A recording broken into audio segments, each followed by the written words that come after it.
Olá, meu nome é Daniela Meneghelli, eu sou gestora de marketing. Estou aqui gravando mais um episódio do nosso Podvest, é o podcast do Madam. Estamos abordando uma série especial falando sobre as provas do Enem. Cada episódio a gente vai discutir sobre uma disciplina. Hoje é dia de matemática. Eu estou aqui com Daniel, Luan e Carioca. Boa tarde, professores. Tudo bem com vocês? Boa tarde. Boa tarde, boa tarde. Boa tarde, Dani. Um prazer recebê-los aqui, viu? Luan, vou começar com você. Beleza. O que a gente pode esperar da prova de matemática nesse ano no Enem? Então, o Enem, ele é muito coerente no que se propõe. Então, a gente não vai esperar nenhuma novidade. O Enem, ele sempre traz questões bem contextualizadas, traz questões que abordam as competências e as habilidades que ele se compromete em abordar. E é uma prova que a gente pode esperar questões fáceis, questões médias, questões difíceis, muito difíceis. Muito difíceis. Também. Carioca, oi. E quais os conteúdos mais frequentes na prova de matemática nos últimos anos? Olha, como o Luan falou, se você fosse buscar um adjetivo para a prova, não seria surpresa. Então, dá para a gente dividir a prova mais ou menos em 3 pedaços de 15 questões. O primeiro terço, a gente costuma dizer que vai cair aquelas questões que são, tipo, vamos colocar de nível 1, vai? São questões que poderiam muito bem estar no ensino fundamental. São questões que trabalham as 4 operações básicas, são questões que trabalham uma análise gráfica, de certa forma, superficial. Agora, quando você entra no segundo terço, aí você vai trabalhar com questões de função, primeiro e segundo grau. Digamos que, se você for analisar a parte de geometria, geometria plana vai cair, você vai ter semelhança de triângulo, você vai ter Pitágoras, lei dos senos, lei dos cossenos, áreas.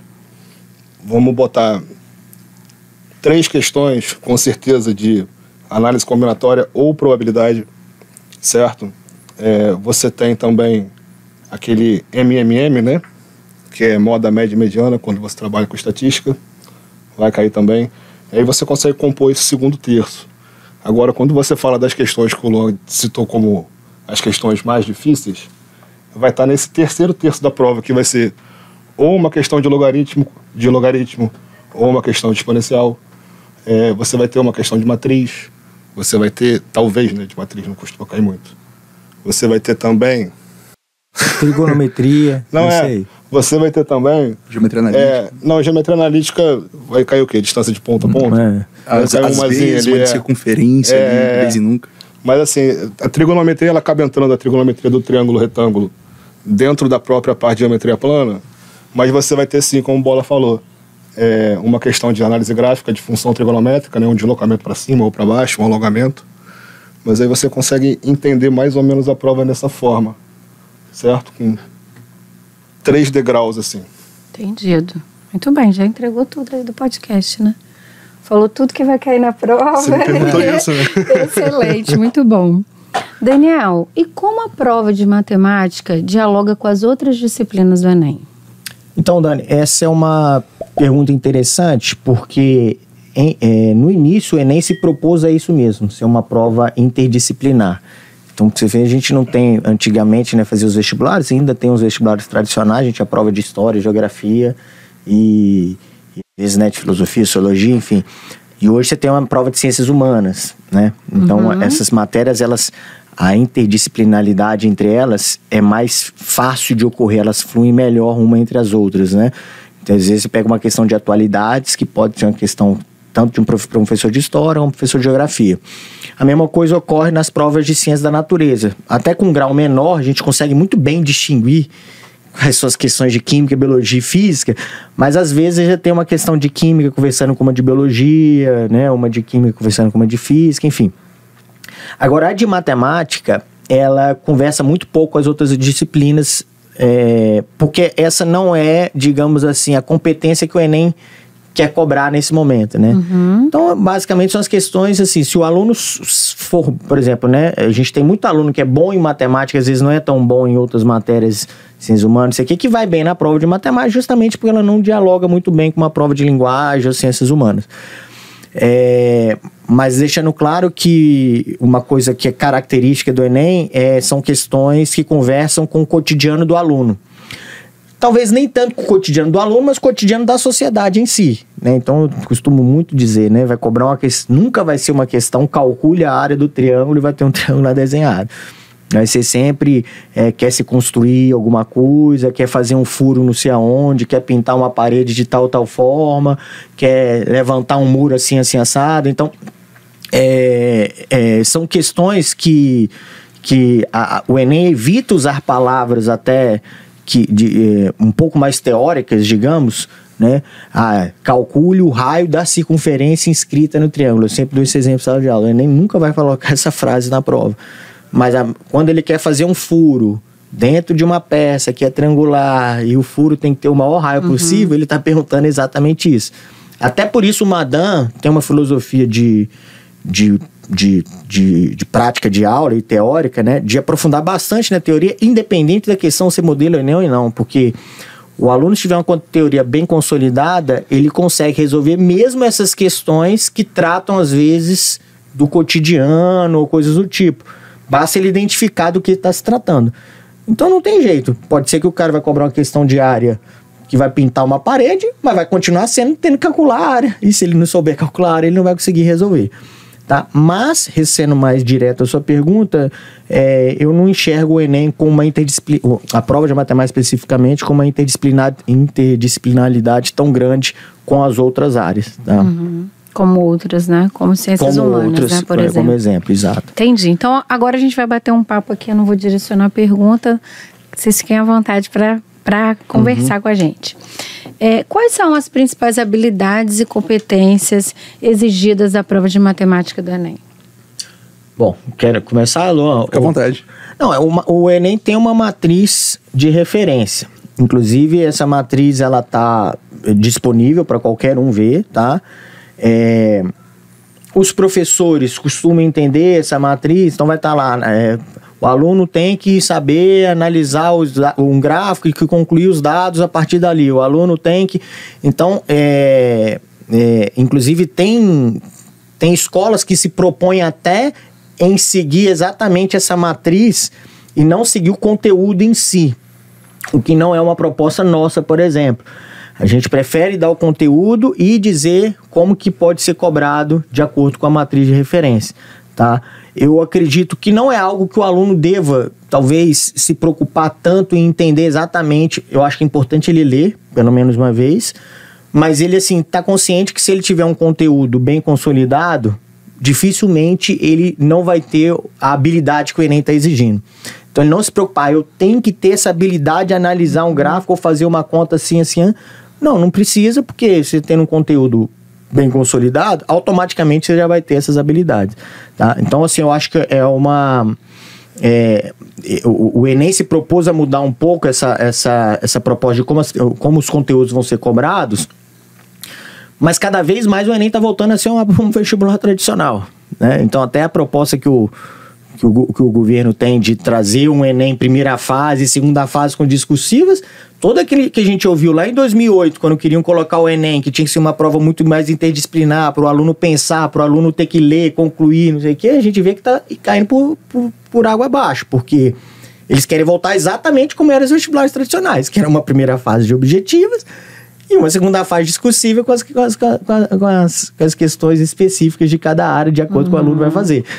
E até mesmo pela essa questão da mudança do ensino médio. Então, cada vez mais a gente vê que a gente, como escola, o Madan como escola, está no caminho certo. Independente se houver ou não essa mudança no Enem, nossos alunos não serão prejudicados, né?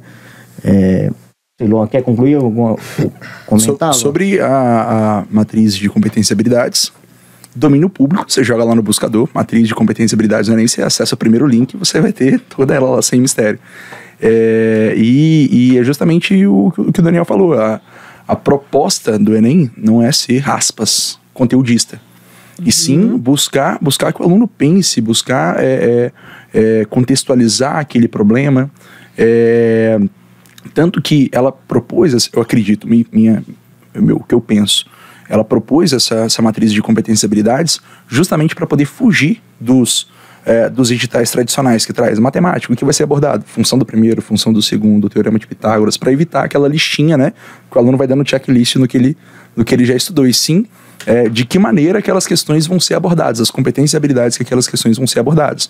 Uma das competências e habilidades por exemplo, identificar grandezas e saber como manipulá-las, né, enfim, em questões do seu cotidiano. Cara, manipular grandeza, a gente pode estar falando de área, a gente pode estar falando de massa, a gente pode estar falando de volume, a gente pode estar falando de tempo, enfim. Então, assim, é só uma outra forma, né, de chegar no mesmo lugar, né? No caso, é uma outra abordagem para poder chegar no mesmo objetivo, que é elaborar uma questão contextualizada que aborde determinado conteúdo. Mas por mais que você tente não ticar o teorema de Pitágoras, não? Todas essas coisinhas que estariam lá no edital, quando você fala das habilidades, você não estuda habilidade, né? É verdade. Você acaba agregando as habilidades através do ticado que você foi dando ali em todas elas. Então você está mudando 6 por meia dúzia. Isso aí. É só um outro caminho, né? Para poder chegar no fim das contas no mesmo lugar. E a gente que resolve a prova toda, inclusive eu faço a prova junto com os alunos, mas mesmo assim os professores resolvem depois. Dificilmente o professor vai pegar uma questão e falar assim, não consigo identificar de qual essa matéria aqui, de onde qual foi o professor que deu, ou em qual momento, assim, tá muito claro lá que foi dado no capítulo tal, no momento tal, um cálculo de área ou de volume ou de qualquer coisa desse tipo. Então, eu acredito que, assim, hoje vende-se que essa matriz de referência, talvez o aluno tenha que saber decorar, que isso aí vai fazer toda a diferença na nota dele e tal. Eu não acredito muito nessa abordagem, tá? Inclusive, por experiência própria, a gente consegue ver que os alunos aprovados em medicina lá no Madan são alunos extremamente teóricos, assim, que sabem o conteúdo mesmo e que são aprovados em outros vestibulares. Então, você pega um aluno aprovado em medicina na USP, em geral, ele vai ser aprovado em medicina pelo SISU. O que não é verdade, às vezes, o contrário. O aluno aprovado em medicina pelo SISU, às vezes, não vai ser aprovado em medicina na USP. Tá? Então, eu acho que os alunos, assim, segue a cartilha que o Madan está passando e não fica preocupando exatamente com isso, até porque hoje tem muita informação na internet, pode fazer com que o aluno se perca, né? Confia no processo, né? Por mais de acordo que esteja com o Enem, o discurso de qualquer curso, se você for pegar a apostila dele, como é que vai estar lá escrito? Vai estar lá habilidade 1, habilidade 2. Não, mas já vi apostilas nesse formato, já vi. E aí então você tem uma habilidade, e naquela habilidade você tem um monte de matéria misturada. Você tem uma matéria lá de geometria junto com uma de função, entendeu? Então assim, o cara tá cobrando realmente a habilidade.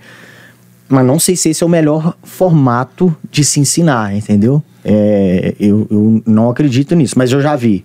Isso eu não tinha visto, não. E como a matemática é aplicada de forma interdisciplinar nas questões? Olha, você tem a matemática querendo conversar com as outras matérias e as outras matérias querendo conversar com a matemática, né? Você falou da prova de ciências da natureza. Tipo, biologia tem um pouquinho, quando você trabalha com genética ali, você precisa de alguma coisa de probabilidade, certo? Mas a gente não fala com a biologia, né? Certo? Dá para forçar um pouco a barra quando você fala de escala e tem algum gráfico, algum mapa. Geografia, então você está falando de geografia ali. Quando você tem questão de mistura ou diluição, alguma coisa envolvendo gasolina com álcool, enfim, aí você tem um paralelo que você pode passar com química. Dentro da própria razão e proporção e regra de 3, você vai ter alguma coisa envolvendo tempo, velocidade, distância, então a prova conversa um pouquinho com física também, mas de certa forma bem superficial. É muito menos que nas outras áreas. Tem que forçar bastante assim para ver, olha só. Pra ter, né? O escala tem essa interseção, né, da matemática com a geografia. Qual a diferença que na matemática a escala ela pode aparecer envolvendo superfície e volume. Então tem esse plus aí, né? Porque na geografia só aborda a escala do mapa lá, né? Do caso, onde tem mais, né? Onde tem mais detalhe, onde tem menos detalhe, né? Então, assim, de 1 centímetro no mapa para 100 centímetros na vida real. Já a escala em matemática pode aparecer, por exemplo, relacionando áreas, relacionando volume. E aí, no caso, você tem que saber que quando você mexe com área e escala, não tá mais ali 1 centímetro. Aquela escala de 1 para 100 não significa que 1 centímetro quadrado no desenho representa 100 centímetros quadrados na vida real. Então, assim, esse é o diferencial ali de quando fala de escala em matemática. Concordo, Luan.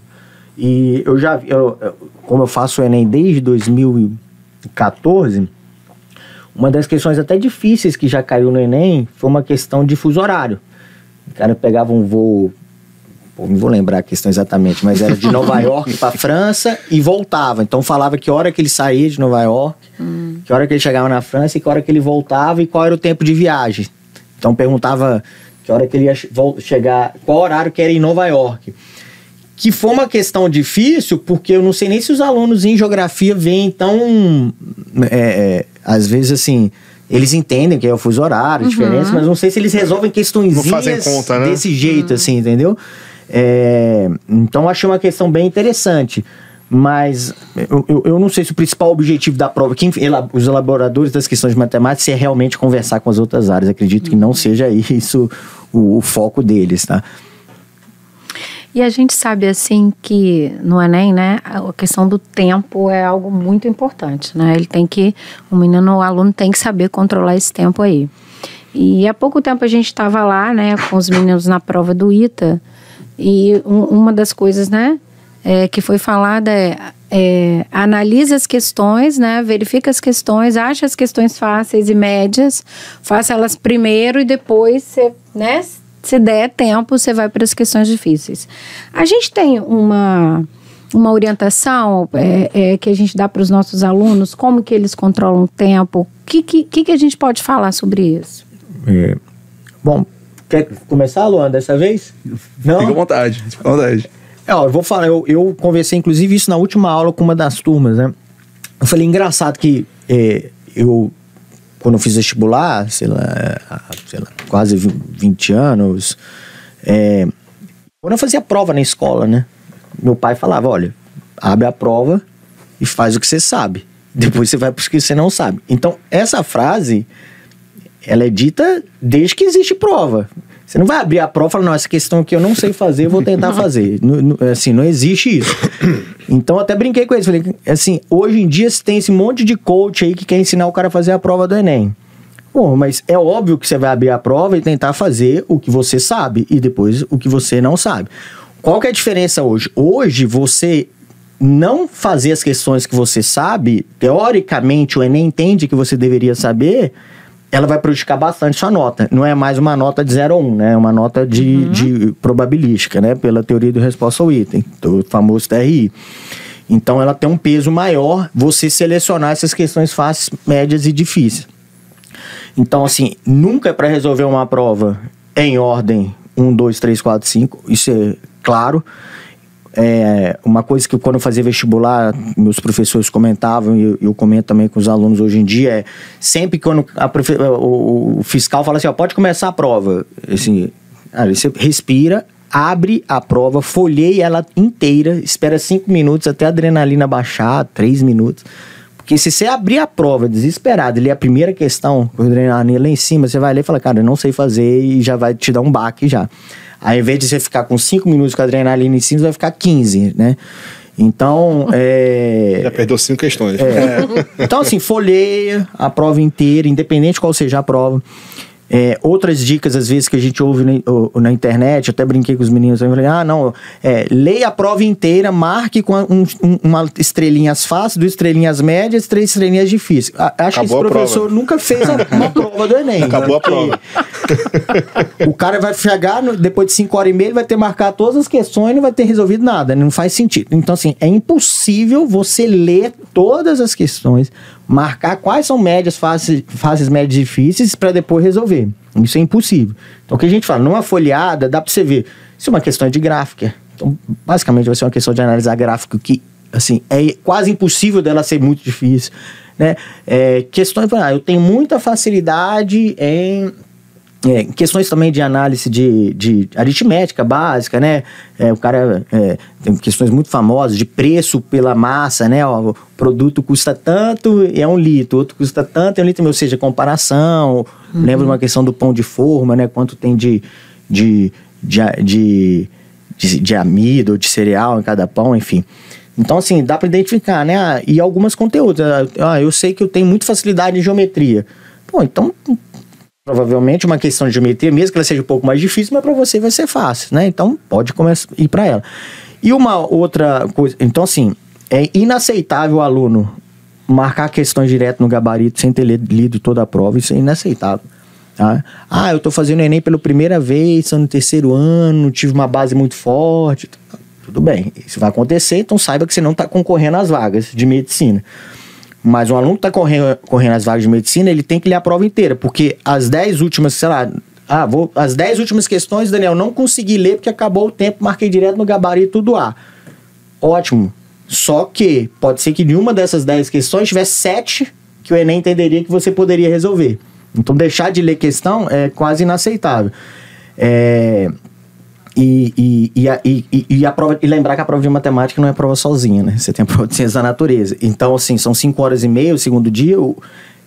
Essa meia hora, porque eu lembro que começou lá atrás, era 4 horas, depois passou para 4h30, sempre foram aumentando, porque também a prova a redação era junto com matemática, ciência da natureza, era uma coisa um pouco diferente. Matemática e português junto. Era matemática e português com redação.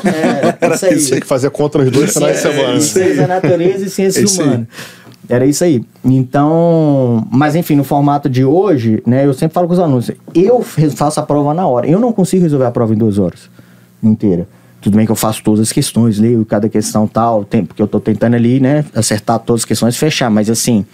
Eu até brinco com eles. O método que eu resolvo a prova não é o ideal, porque eu não fico muito olhando se a questão fácil, média, difícil, porque tem que fazer, eu tenho que refazer de qualquer jeito. Mas o que eu brinco com eles é a primeira varrida, você dá uma primeira varrida, varreu a prova de matemática, sei lá, resolveu 20 questões. Beleza. Aí você varre a de ciência da natureza. Aí você vai resolver mais, sei lá, 20. Aí você volta varrendo de novo. Por quê? Porque quando você vai varrendo assim, você vai varrendo tanto as fáceis de matemática, mas como as fáceis de ciência da natureza também. Então, assim, lembrar que você tem 2 provas para fazer. Daniel, eu vou dividir exatamente o tempo no meio para... Acredito que não, porque, por exemplo, você pega uma questão de biologia, às vezes você vai resolver ela em 2 minutos, que se você ler as alternativas, resolver porque você sabe, ou até porque, então, isso aqui não faço ideia, você vai marcar qualquer coisa. Entendeu? Agora, dificilmente você vai fazer isso uma questão de matemática. De alguma forma ou de outra, vai ter que pegar o lápis e fazer alguma conta, acredito. Então, é muito difícil você marcar uma questão com... A não sei se a conta for muito básica, tal, mas é difícil. Então, realmente, a prova de matemática ela demanda um pouco mais de tempo. Tem muita questão teórica de física também, muita questão teórica de química, que é mais rápido de fazer.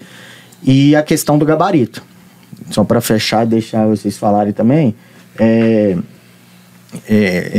aluno, assim, deixar para marcar o gabarito no final. Tudo bem, ele tá... Eu sempre falo com os alunos assim, ó, eles me perguntam, Daniel, o que você aconselha a fazer na hora da prova? Eu falei, olha, se você tá me perguntando isso, já é um problema, porque você fez 5, 6 simulados do Enem durante o ano. Você deve ter testado suas estratégias. Eu falo alguma coisa para você que vai, né, de encontro à sua estratégia, eu posso estar ferrando com você. Então, assim, o que você fez durante o ano? Você testou várias estratégias e tal? Começou com matemática, começou ciência da natureza, misturou, resolveu um pouco de uma, um pouco de outra, marcou o gabarito no meio, no final, enfim... você que tem que dizer qual é a estratégia que você adotou e qual que você sentiu melhor e qual que você foi até melhor durante o ano. Agora, talvez se eu tivesse dar um conselho, não deixa pra marcar nos últimos 10 minutos o gabarito, são 90 questões, você vai ficar nervoso, sua mão vai suar, não sei o quê, e vai manchar o gabarito, vai marcar errado, vai pular uma. Vai pular uma e marcar 2, 3 errados. Então eu sempre falo com os alunos assim, faz a primeira varrida. Depois que varreu ali, fez metade da prova, tanto de matemática como de ciência da natureza, já marca essas no gabarito. E depois você vai resolvendo e marcando e tal. E lá no final vai estar lá umas 3, 4 para você fazer. Você lê e tal, sabe fazer marca, não sabe, já chuta ali. Mas aí no final mesmo você deixa pouquinhas. E confiar no que ele fez durante o ano de estratégia de simulado. Bom, se você faz um negócio que chama simulado, que é justamente para simular o dia da prova... E faz muito, né? Assim, eu já ouvi demais, praticamente todos os finais de semana se faz simular. Sim. Aluno mudar a estratégia no dia da prova. Eu já ouvi muito isso e, cara, assim, quase sempre dá errado, entendeu? Então, assim, cara, não mude a sua estratégia. Inclusive, a gente brinca com os alunos assim, cara, no dia da prova, faça exatamente tudo que você faz no dia. Se você se alimenta mal, continue se alimentando mal no dia, entendeu? Tipo, não vai no não dia... muda, né? Não muda assim, no dia. No meu café da manhã, não como nada, por exemplo. Aí no dia o cara quer comer mamão com granola, com não sei o quê, e aí complica a prova, né? Então, assim, até essa questão... Eu falo com eles que até no simulado eles deveriam testar até isso, a hora que os caras vão almoçar, né? Porque é uma prova que começa cedo, não dá muito para fazer isso, mas seria interessante na hora que vão acordar e tal. Mas siga a sua estratégia do simulado. Pegando esse gancho aí que o Daniel falou, né, de não muda a sua estratégia no dia da prova, ouvindo um podcast da Daiane dos Santos, dela falando assim, sabe por que eu errava lá nas Olimpíadas? Porque eu sempre tentava fazer um algo a mais, um algo diferente do que eu fazia nos treinos. Então, assim, é justamente essa gana de você querer dar o seu algo a mais, acabando fazendo algo diferente, que te prejudica. Então, eu achei essa frase dela sensacional. E sobre a estratégia, né? No caso, a pauta é essa, né? No caso, qual estratégia utilizar nas 45 questões do Enem? Entenda que vão ter questões muito fáceis, médias, difíceis e também muito difíceis. Vão ter questões muito difíceis. E se tá muito difícil para você, tá para todo mundo. Então, assim, nossa, caiu uma de logaritmo lá, tava fumegando a questão. Cara, tá para todo mundo. Beleza? Então, assim, o que eu penso, né, a respeito dessas 45 questões? Faça realmente nessas sequências muito fáceis, se garanta nessa prova. Porque depois que você fizer 30 questões ali, cara, que você fala assim, pô, amassei. Você até, Relaxa um pouco. Você fala assim, beleza, agora eu vou garantir nas outras, entendeu? Então, assim, depois que você mata aquelas que você consegue... Ganha confiança. Né? Ganha. Agora você fala assim, caramba, velho, das 45, 30 que eu já arregacei. Então, você tá bem, entendeu? Então, assim, e reitero, né, não mudar a estratégia, né? Não inventar moda também um dia antes da prova, né? Pegar uma praia, então pegar uma insolação, entendeu? Exato. Vou caminhar na praia domingo de manhã, 3 horas, porque alguém falou que eu tenho que fazer atividade física. Eu fiz atividade física o ano todo. Chega lá todo engessado. Vou brincar de lutinha com meu amigo, aí desloca o braço, entendeu? Aí pronto. Eu quebrei a mão quando eu era aluno uma vez. Mas deixa pra lá. Assim, eles falaram quase tudo já, né? Mas só complementando, você tem a adrenalina e a sua autoconfiança, né? Que a cada momento que você acerta uma baixa, outra aumenta. Né? E só para tomar cuidado com o fator ego, né? Que você tem que fazer as questões que você sabe. Você tem as matérias que você sabe que você sabe. Mas nem sempre a questão que vai cair daquela matéria é para você fazer, né? Então o que acontece? Às vezes você fica perdendo um tempo ali porque aquela matéria é a sua, mas ela não é de ninguém. Eu estudei com um menino que a prova de física do ITA tinha uma questão que não era para fazer. Impossível, né? Tinha uma questão que não era para fazer, de frequência, tipo, tinha que analisar tipo o ITA assim, sempre coloca uma questão que é para você saber que não é para fazer. O que o cara fez? Ele fez a questão. Teve que fazer o quê? Marcar direto no gabarito olhando a questão assim, ó, essa eu sabia fazer, mas não deu tempo. Essa eu sabia fazer, mas não deu tempo. Passou, não passou. Então essa estratégia de prova é importante. Tem que tomar muito cuidado com isso. Eu sempre falo com os meninos assim, olha só, primeira coisa, é proibido sair antes de 5h30. Inclusive eu até brinquei, eu vou ficar na porta, quem sair eu vou mandar voltar. Então não existe isso. Ah, não, mas eu fiz a prova toda. Não interessa, revisa. Ah, mas eu já marquei no gabarito, então fica esperando lá, porque não era pra você ter terminado antes. Não faz sentido o cara terminar a prova antes. Castigo agora. Porque geralmente se você não sabe umas 3 no final, você tem lá 15 minutos de prova, você vai ficar 15 minutos ali pensando, mesmo que seja uma, você vai ficar 15 minutos pensando. Ah, não, vou sair 5 minutos mais cedo. Qual a diferença pra você na sua vida sair 5 minutos mais cedo? Bom, e a outra coisa que eu ia falar Então eu brinco com eles assim, olha, se em algum momento você tá resolvendo a prova, você soltar o lápis em cima da cadeira, cruzar os braços e ficar pensando, com certeza é uma questão que não é pra você fazer agora. Então assim, como é que é um bom momento de você saber... Como que é um bom momento de você saber que aquela questão é pra você fazer naquele momento? se você tem que parar pra pensar. Eu até brinco com isso, eu não gosto de pensar. Eu leio a questão, eu tenho que saber que eu não gosto de pensar. Minha mão vai fazer em conta automática. Se em algum momento você parou pra pensar, é porque aquela questão não é pra fazer naquele momento. Então, assim, não dá esse tempo pra parar pra pensar. Leu uma vez, putz, não entendi nada. Você fala, leu de novo. Cara, não entendi nada. Deixa eu tentar. Não tenta ler de novo, já vai pra outra, entendeu? E a questão da mudança de estratégia, acho que ocorre, né, Luan? Hoje tem muita informação por aí, e à medida que vai chegando a prova, eles vão ficando mais ansiosos, e aí eles começam a dar ouvido para mais gente, né? E aí... eu vi que o fulano falou que tirou, não sei, 900 e tanto, porque ele fez isso na prova, né? Pô, estatisticamente isso não significa nada, né? Porque o fulano falou que fez isso, tirou 900 e tanto na prova... Então, não faz... Então, assim, cara, confie que você fez durante o ano e até se blinda um pouco de ficar ouvindo essas coisas, ficar pesquisando coisa no YouTube e tal, e vai com a sua estratégia. Só escuta o nosso podcast, né? Com certeza. Aí pode, né? Até porque se sobrou tempo pra ir embora, vai contar quantas letras A você marcou na prova, quantas letras B, não é? A prova é homogênea, então, assim, vou chutar qual? Vou chutar que eu marquei menos. Faz sentido. Faz sentido também. E assim, tá faltando poucas semanas, né, pro Enem. Quais os assuntos, assim, mais importantes que o menino deve se agarrar agora, assim, para estudar? Depende. Depende de qual foi, onde é que ele tá no processo, né? Ele já tá no fim, então ele vai estudar aquilo que falta polir, eu acho, né? Ele não vai precisar voltar para ver como é que analisa o gráfico. Ele não vai precisar voltar para ver como é que faz o MDC, o MMC, entendeu? Ele vai olhar para ao invés de fazer 42, fazer 45. Agora, se você está no meio do processo, você vai olhar para aquelas competências que caem mais. Você vai olhar para a estatística, você vai olhar para a PA, você vai olhar para aqueles gráficos que vão estar lá. Entendeu? Então, assim, dependendo do que você já fez por você, você pode completar isso de algumas formas diferentes. Se o aluno... individual, né, de cada um, Sim. né? Se o aluno já está fazendo simulado, está acertando 40 em matemática, show de bola, cara. Vai estudar logaritmo, vai estudar geometria analítica, vai estudar matriz, entendeu? Ou biologia, né? Exatamente. Isso que eu ia falar. Se você está fazendo uma nota que você considera já boa nas provas antigas do Enem, os simulados, cara, às vezes vale a pena até você estudar outra matéria que você está mais fraco, não continuar estudando matemática. Alguns professores, às vezes, aconselham revisar conteúdos que mais caem, mas como a gente sabe, a prova do Enem não era uma coisa...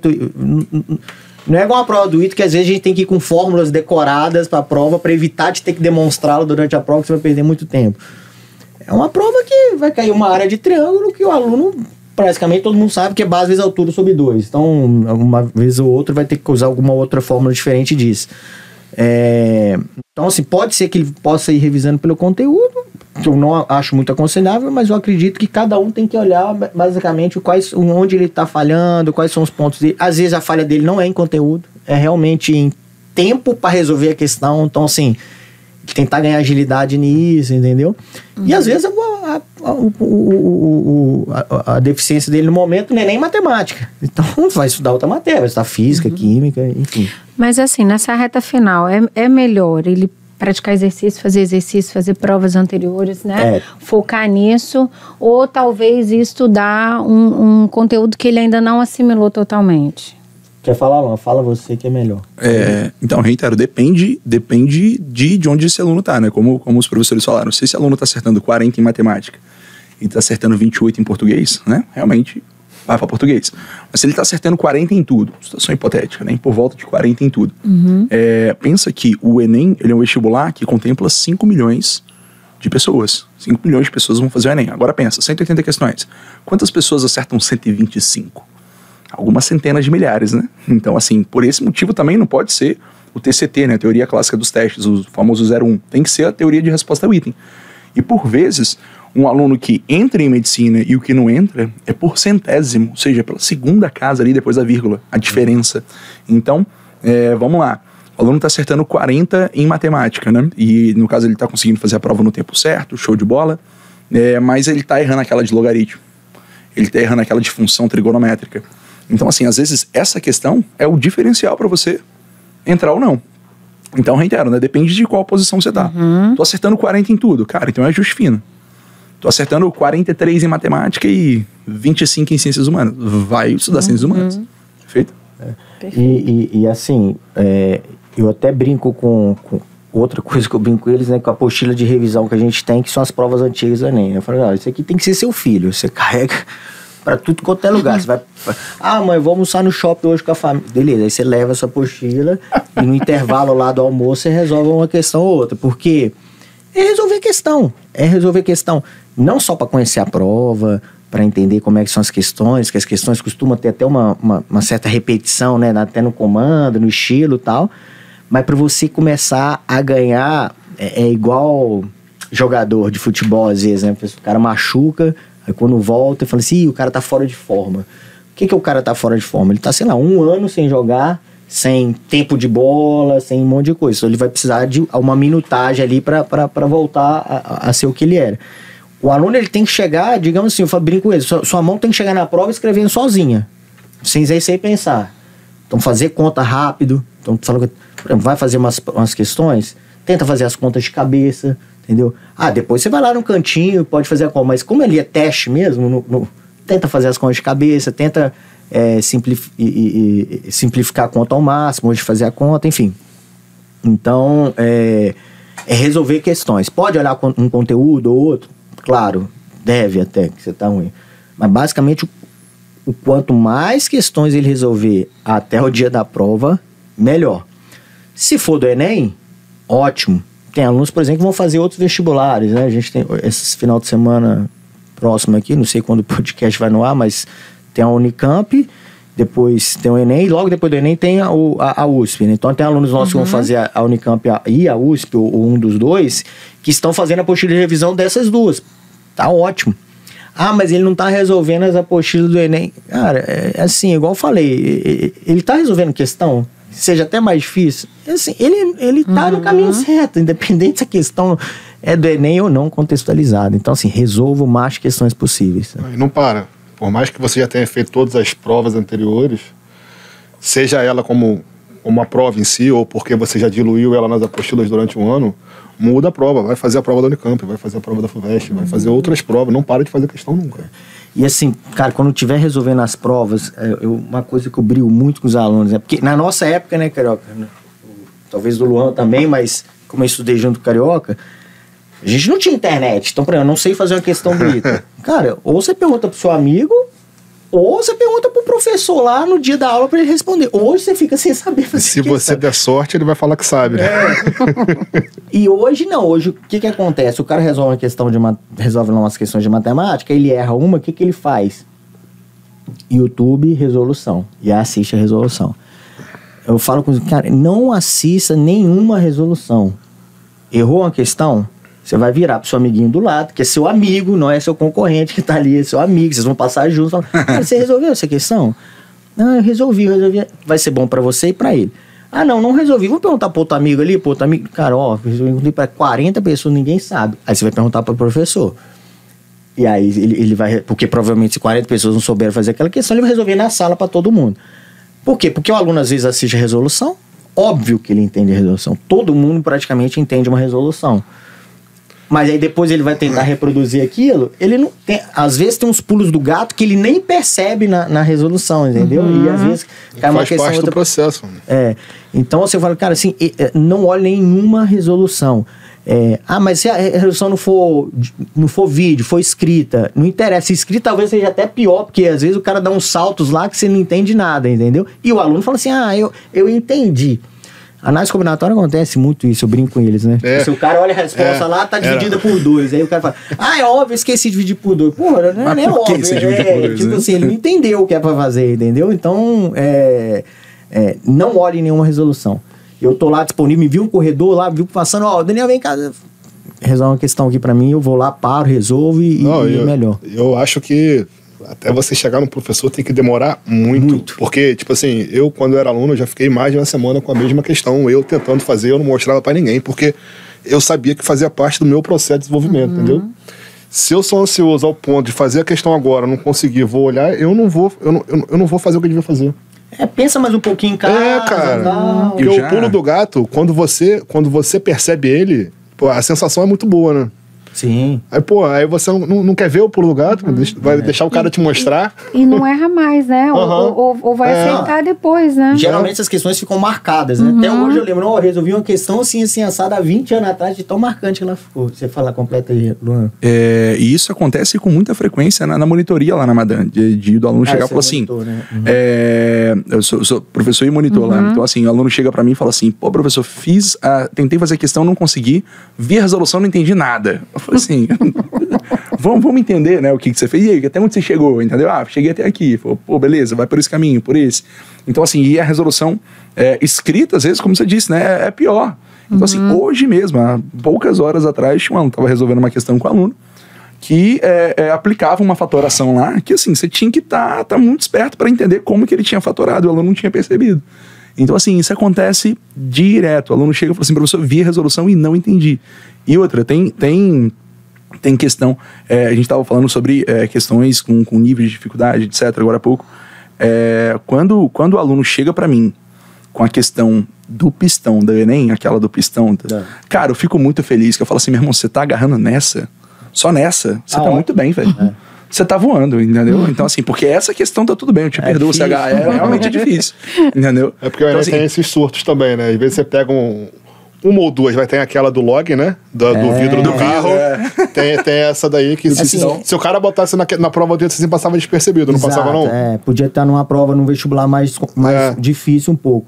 Mas assim, Luan, só brincando com o que você falou, quando ele não entende a resolução, é até melhor que ele for te perguntar. Porque o pior é quando ele fala assim, entendi. Aí, entendeu? Então me explica. Eu sempre falo com ele assim, cara, toda vez que estiver fazendo uma questão de matemática, falam isso muito com a primeira e segunda série. Do nada eles veem um negócio, um triângulo lá, eles botam 90 graus.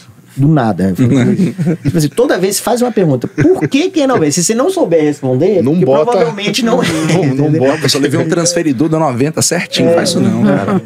Faz isso não. Eu ia perguntar... Isso também é uma coisa muito importante, desculpa. Não confia na figura. É isso aí. Não, tá marcando, tá valendo que é 90 graus? Não tá? Então esquece. Talvez pra chute, né? Você não tem mais nada que você possa fazer, você não faz ideia, né? Dá uma olhada na figura. Tá parecendo que é 60. Mas não é o ideal. Eu tinha uma pergunta aqui que era os erros mais comuns. Então, eu já posso listar aqui, que é olhar a resolução, então, né? Erros mais comuns no estudo, né? Quando o menino vai estudar e na hora da prova. Eu posso dizer que um erro é olhar a resolução e um erro na prova é não administrar o tempo, pelo que a gente conversou aqui. Eu acrescentaria um outro erro, Dani. Por que eu tô falando esses erros? Eu não acredito que o aluno do Madan faça isso, porque como a gente é muito chato lá quanto a isso, a não ser que ele faz escondido em casa e a gente não sabe, né? Mas, cara, fazer resumo. Eu falei assim, se você precisa pregar na parede que a área do triângulo é base vezes altura sobre 2, é porque você não fez nenhuma questão de geometria plana, entendeu? Porque às vezes quando você resolve, sei lá, 100 questões diárias, é impossível você não saber algum... tudo bem, professor, esqueci que é semperim vezes o raio da... Tudo bem, beleza. Agora, algumas fórmulas, eu sei se o aluno ele estudou ou não, se ele lembra ou não da fórmula, porque automaticamente quando você faz muitas questões, essas fórmulas entram na sua cabeça. Então, assim, fazer post-it com um monte de fórmula, pregar na parede, ficar tentando decorar pro dia da prova, é a pior forma que você pode fazer. Resolve questão. Então, eu falo com eles assim, o material que a gente utiliza lá do poliedro também é muito denso. Eu falo assim, cara, nunca leia a teoria do poliedro, a não ser se você já esteja com talvez uma maturidade maior em matemática. Ou ler e ficar grifando. Pô, matemática não é história nem geografia. Então, assim, presta atenção nas aulas, a gente faz um mix ali pro cara já bem direcionado, o que ele tem que saber não tem, e com uma linguagem um pouco, às vezes, mais fácil, né? E resolver a questão. Quando eu termino de dar o capítulo na aula, eu não falo para eles, agora leia o capítulo e resolve as questões. Eu nunca falo isso. Eu falo, agora vocês vão resolver as questões. Já vai direto para as questões. Então, agora é resolver questões. Negócio de resumo. Eu peguei... Na minha época de vestibular, eles entregavam umas folhinhas assim, cheias de fórmula, formulário. Pô, isso não existe, entendeu? Principalmente para a prova do Enem. A fórmula do Enem não é uma prova que cobra fórmulas de rodapé de livro, entendeu? Enfim, sobre decorar fórmulas, fazer post-it com fórmulas, vamos lá. Soma dos termos de uma progressão geométrica. N Q menos 1, Q menos 1. Beleza. Você fica lá repetindo aquilo até gravar. Tá, e o que é N? O que é Q? Entendeu? O que é A1? Então, se você não souber, não adiantou nada você saber. Né? Você, e às você vezes é uma gravação, né? Tem gente que grava CD, né? Várias músicas. Então, assim, não adiantou nada você decorar. Assim, às vezes o aluno pega... Isso acontece muito em física, né? O aluno fala assim, pô, qual é a fórmula? Cara, primeiro você pensa, depois você vê qual fórmula você vai utilizar.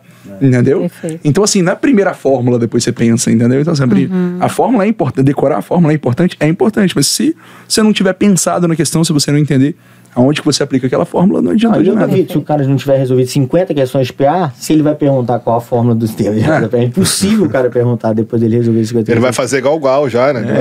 Exatamente. Meninos, nosso tempo acabou. Passou rápido, né? Foi bom pra vocês? Muito bom demais. Legal, Dani. E eu queria saber se tem alguma orientação final aí, se vocês querem se despedir. Fica à vontade, Lu. Queria desejar aí aos alunos nessa reta final muita calma. Reiteramos, né, não mudar a estratégia. Se você está se alimentando bem, continue se alimentando bem, né, dormindo bem, praticando atividade física aí, regularmente. E contem com a gente, né? O que o Daniel falou é verdade. É uma característica muito nossa lá na Madam. O aluno vê a gente no corredor, cara. A gente pode estar indo no banheiro lá apertado, mas a gente para, dá atenção, escuta, porque a gente sabe que é importante esse contato com o aluno, do aluno ter aquela confiança de chegar próximo do professor. O professor não fica naquele pedestal ali, inalcançável. O professor, ele precisa ser acessível. Então, assim, muita calma e sucesso aí que vai dar bom. É isso. Falar, Crio. Calma e sucesso que vai dar bom. Agora, quando eu era aluno, me disseram que era sempre bom comer um chocolatinho para poder ativar o cérebro. Mas não vai comer a caixa toda também, né? Para não dar problema. Vai dar liseira, né? Vai dar um pico de insulina. Dizem que música clássica também é bom, né? Quem disse também foi o Juliano, lembra? Para estudar matemática, concentração. Pois é, então antes da meia horinha ali, vai. Agora, assim, como a gente tá na reta final, eu acho que, além dessas coisas, né? De resolver prova antiga e tal... Talvez o aluno já esteja até marcado, isso ele já tenha decorado, né, como fazer. Mas eu acho que o que o Luan falou é o mais importante, o cara cuidar do psicológico dele. Então, assim, se ele não tá dormindo, se ele tá deixando... Porque, assim, ter ansiedade é normal. Agora, se a ansiedade não tá deixando você render, aí você tá com algum problema. Porque se a ansiedade não deixa você estudar, que você tá tremendo, que sua mão tá molhada, que você não consegue se concentrar, que você tá chorando do nada, pô, a gente vai ter que tratar. Acredito que, né, se algum aluno está tendo esse sintoma, provavelmente tenha mais tempo e já esteja tratando de alguma forma, né, médicos, etc. Mas quem não tem esse problema tal e tá sentindo que a ansiedade pode estar atingindo lá, procura a gente tem uma psicóloga lá no Madam para conversar. Ela é assim, sensacional, os alunos adoram ela dá muita opinião ali para... E ela, assim, como ela conversa com cada aluno, ela entende a situação de cada aluno, então ela dá conselhos ali individuais, né? E tente procurar cuidado psicológico. E fale que você vai conseguir, entendeu? Fala na frente do espelho, que eu vou passar todo dia, entendeu? Eu falo com eles assim, todo dia de manhã, quando eu acordava, 5 horas da manhã lá no alojamento para estudar, eu falei, cara, eu não vou levantar às 5 horas da manhã. Aí eu lembrava da lista, assim, falei, eu vi o meu nome na lista dos aprovados, não, vou levantar. Aí levantava. Então, o Michael Jordan falava muito isso, né? Ele via tudo que ele ia fazer durante o jogo antes. E depois ele reproduzia. Então tenta fazer isso. Você vislumbrar a prova, que você vai... no meio da prova você lá já ter feito mais da metade da prova de matemática e tal. Então, tente trabalhar isso, né? Esses pensamentos bons, às vezes, te traz energias boas, você dá uma relaxada. E confia no que você fez, porque eu falo com eles, olha... Se você está tranquilo, que você fez tudo que você podia durante o ano, não tem como você fazer nada a mais, você deu o seu máximo. Se o seu máximo vai ser suficiente agora ou não, é outra questão. Mas você deu o seu máximo, fique tranquilo e vai confiante para a prova. Mas você vai saber se foi o suficiente ou não, não vai? Depois da prova? Depois da prova.